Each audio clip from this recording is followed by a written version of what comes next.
ಚೆನ್ನಾಗಿದೆ. ನೀವು ಮಾಡಿ ಈ ಥರ ಹೇಗಿದೆ ಅಂತ ಹೇಳಿ ಫ್ರೆಂಡ್ಸ್. ಇವತ್ತು ಶ್ರೀರಾಮನವಮಿ ಆಗಿರೋ ಕಾರಣ ನಾನಿವತ್ತು ಕೋಸಂಬರಿ ಮತ್ತು ಮಜ್ಜಿಗೆ, ನೀರು ಮಜ್ಜಿಗೆ ಮತ್ತು ಏನದು ಕರ್ಬೂಜ ಹಣ್ಣಿನ ಪಾನಕ ಮಾಡ್ಕೊಂಡಿದ್ದೀನಿ. ಹಾಗೆ ನಾನು ದೇವ್ರ ಪೂಜೆ ಮಾಡ್ಕೊಳ್ತಾ ಇದ್ದೀನಿ.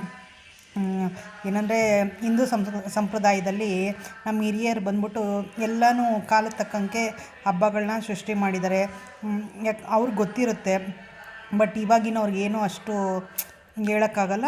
ಬಟ್ ಸಿದ್ಧರು ಮತ್ತು ಹಳೆ ಕಾಲದವರೆಲ್ಲ ಬಂದ್ಬಿಟ್ಟು ಆಗಿನ ಕಾಲದಿಂದ ನಡ್ಸ್ಕೊಂಬಂದಿರೋದನ್ನ ನಾವು ಇವಾಗ ಹಾಗೆ ನಡ್ಸ್ಕೊಂಡು ಹೋಗಬೇಕು. ಯಾವುದೇ ಕಾರಣಕ್ಕೂ ನಾವು ಬಿಡೋಕ್ಕೆ ಹೋಗ್ಬಾರ್ದು. ಕಾಲ ತಕ್ಕಂಗೆ ಹಬ್ಬಗಳು ಬರುತ್ತೆ ನಮ್ಮ ಹಿಂದೂ ಸಂಪ್ರದಾಯದಲ್ಲಿ. ಅದೇ ಥರ ನಾವು ನಮಗೆ ತಿಳಿದಂಗೆ ನಾವು ಪೂಜೆ ಮಾಡ್ಕೊಂಡು ಹೋಗ್ತಾಯಿದ್ದೀವಿ. ಇವತ್ತು ಬಂದ್ಬಿಟ್ಟು ಯುಗಾದಿ ಹಬ್ಬ ಆದಮೇಲೆ ಇದು ನಮಗೆ ಬರೋದು ಶ್ರೀರಾಮನವಮಿ ಬರುತ್ತೆ. ಶ್ರೀರಾಮನವಮಿ ನಾರ್ಮಲಾಗಿ ನಾವು ಮನೆ ಪೂಜೆ ಮಾಡಿಕೊಂಡು ಪಾನಕಗಳು ಮಾಡಿ ಇಟ್ಟು ಹಬ್ಬ ಮಾಡ್ಕೊತೀವಿ ಅಷ್ಟೇ ಫ್ರೆಂಡ್. ಇನ್ನೇನಿಲ್ಲ, ಅಷ್ಟೇ ನಮ್ಮ ಪೂಜೆ ಮಾಡ್ಕೊಂಡು ಪಾನಕ ಎಲ್ಲ ಮಾಡಿ ಪೂಜೆ ದೇವ್ರ ಹತ್ರ ಇಟ್ಬಿಟ್ಟು ಕುಡಿತೀವಿ. ಮತ್ತು ದೇವಸ್ಥಾನಗಳಲ್ಲೆಲ್ಲ ಬಂದ್ಬಿಟ್ಟು ರಾಮರ ದೇವಸ್ಥಾನದಲ್ಲಿ, ಕೆಲವು ದೇವಸ್ಥಾನಗಳಲ್ಲೆಲ್ಲ ಬಂದ್ಬಿಟ್ಟು ಪಾನಕ, ಹೆಸರುಬೇಳೆ ಎಲ್ಲ ಪ್ರಸಾದಗಳು ಕೊಡ್ತಾರೆ. ರಾಮನ ದೇವಸ್ಥಾನಗಳಲ್ಲಿ, ಆಂಜನೇಯನ ದೇವಸ್ಥಾನಗಳಲ್ಲಿ ಜೋರಾಗಿ ಮಾಡ್ತಾರೆ. ಅಲ್ಲೆಲ್ಲನೂ ಮಾಡ್ತಾರೆ, ಹಳ್ಳಿಗಳ ಕಡೆ ಮಾಡ್ತಾರೆ. ಮತ್ತು ಕೆಲವು ಕಡೆ ಎಲ್ಲ ಬಂದ್ಬಿಟ್ಟು ರೋಡಲ್ಲೂ ಕೂಡ ಶ್ರೀರಾಮನವಮಿ ಮಾಡಿ ಪಾನಕಗಳು ಕೊಡ್ತಾರೆ. ಯಾಕಂದರೆ ಒಳ್ಳೆಯದು ಅಂತ, ಬೇಸಿಗೆಗಾಲ ಸುಮಾರು ಜನಕ್ಕೆ ಪ್ರಸಾದ ಹಂಚಿದ್ರೆ ಒಳ್ಳೆಯದು ಅಂತ. ನಿಮ್ಮೂರಲ್ಲಿ ಯಾವ ಥರ ಮಾಡ್ತಾರೆ ಅಂತ ಹೇಳಿ ಫ್ರೆಂಡ್.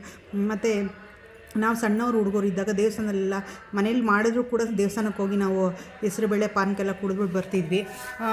ಬಟ್ಲು ಹಣ್ಣೆಲ್ಲ ಕುಯ್ದಿರ್ತೀವಲ್ಲ, ಆ ಬಟ್ಲನ್ನು ವೇಸ್ಟ್ ಮಾಡೋಬದಲು ನೀವು ಅದೇ ನಾವು ಈ ಥರ ಜ್ಯೂಸ್ ಮಾಡಿದಾಗ ಯೂಸ್ ಮಾಡ್ಬೋದು. ನಾನು ಇರಲಿ ಅಂದ್ಬಿಟ್ಟು ಮಾಡಿದ್ದೀನಿ ಫ್ರೆಂಡ್.